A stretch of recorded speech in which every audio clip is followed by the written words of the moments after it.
बिस्मिल्लाहिर रहमानिर रहीम। আসসালামু আলাইকুম ওয়া রাহমাতুল্লাহ। এখন থেকে জয়েন্ট স্টক বা আরজেএসসি থেকে প্রাইভেট লিমিটেড কোম্পানি নিবন্ধন করতে গেলে বর্ধিত ফি দিয়ে রেজিস্ট্রেশন করতে হবে। অদ্য 18 জুলাই 2023 তারিখ থেকে জয়েন্ট স্টক বা আরজেএসসি থেকে প্রাইভেট লিমিটেড কোম্পানি রেজিস্ট্রেশন করতে গেলে নতুন ফি দিয়ে রেজিস্ট্রেশন করতে হবে। এখন কত টাকা অথরাইজ ক্যাপিটাল শো করলে সরকারকে কত টাকা ফি দিতে হবে সেটা দেখে নেওয়া যাক।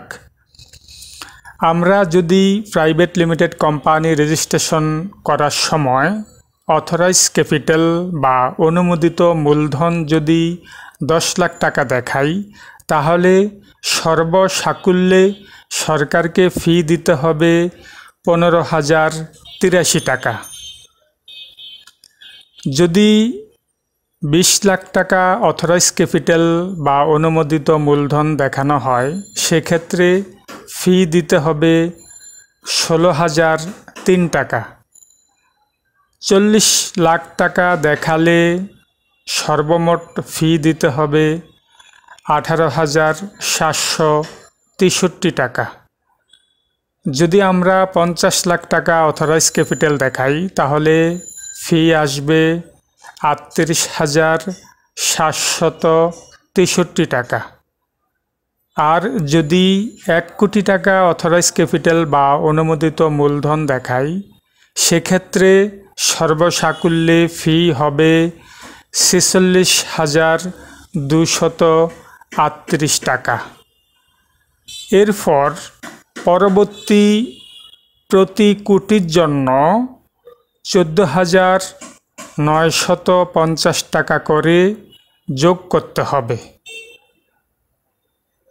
এই ফি অদ্য 18 জুলাই 2023 ইংরেজি তারিখ থেকে কার্যকর হয়েছে এবং এখন থেকে প্রাইভেট লিমিটেড কোম্পানি নিবন্ধন করতে গেলে এই বর্ধিত ফি দিয়েই আমাদেরকে নিবন্ধন করতে হবে।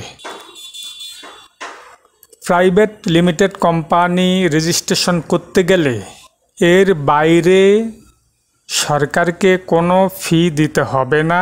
আমি যে হিসেবটা আপনাদেরকে দিলাম, এটা একেবারে 100% সঠিক এবং এর বাইরে 1 টাকাও এদিক সেদিক হবে না। তো জয়েন্ট স্টক বা আরজেএসসি থেকে প্রাইভেট লিমিটেড কোম্পানি নিবন্ধন করার জন্য যদি আপনাদের কোনো সহযোগিতার দরকার হয়, তাহলে আমাদের সাথে যোগাযোগ করতে পারেন। আমাদের একটি লিগ্যাল অ্যাডভাইজরি ফার্ম আছে, এর নাম হচ্ছে কোম্পানি ল বিডি। আমরা বিগত প্রায় 14 বছর ধরে জয়েন্ট স্টক বা আরজেএসসি থেকে প্রাইভেট লিমিটেড কোম্পানি নিবন্ধনের ব্যাপারে সহযোগিতা করে আসছি। দরকার হলে আমাদের সাথে যোগাযোগ করতে পারেন। ধন্যবাদ সবাইকে। আসসালামু আলাইকুম ওয়া রাহমাতুল্লাহ।